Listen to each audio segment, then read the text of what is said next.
Hello everyone, welcome to our channel. Happiest kids life చూసే వాళ్ళు ప్రతి ఒక్కరు లైక్ అండ్ కామెంట్ మాత్రం చేయడం మర్చిపోకండి. మీ లైక్ అండ్ కామెంట్ అనేది ప్రతి ఒక్కరికి రీచ్ అవుతుంది. అండ్ సబ్స్క్రైబ్ కూడా చేయడం మాత్రం మర్చిపోకండి.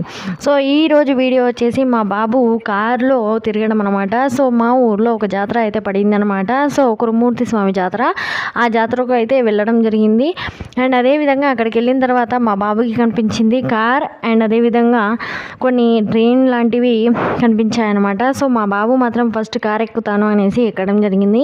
అండ్ కార్ చూడండి ఎంత మంచిగా తిరుగుతుంది. అండ్ అదేవిధంగా ఈ కార్కి వచ్చేసి ప్రైస్ 30 రూపీస్ అంట.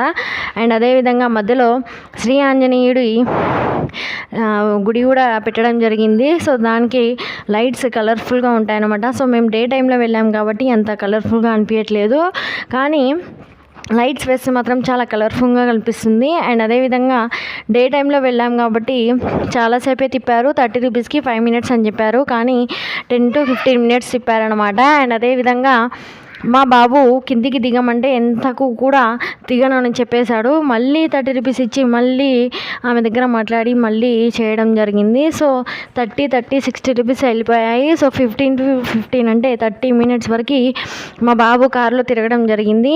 కారులో పాపను కూడా కూర్చోబెడదాం అనుకున్నాం, కానీ పాప ఎక్కడ కింద పడిపోతుందో అని భయం అయ్యింది. సో అందుకే కూర్చోబెట్టలేదు. బాబు మాత్రం 30 to 30 అంటే ఒక 30 మినిట్స్ వరకు బాబు తిరగడం జరిగింది. సో అది ఒక్కటి తిరిగిన తర్వాత ఇక వెళ్ళిపోదామని చెప్తే సరే అని చెప్పడం జరిగింది.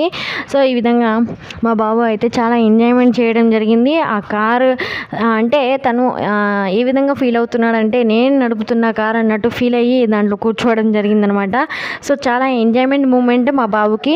సో మన ఛానల్లో నేను పెట్టే వీడియోస్ నచ్చితే లైక్ చేయండి అండి, షేర్ చేయండి, కామెంట్ చేయండి. మీ సపోర్ట్ అనేది మాకు చాలా అవసరం.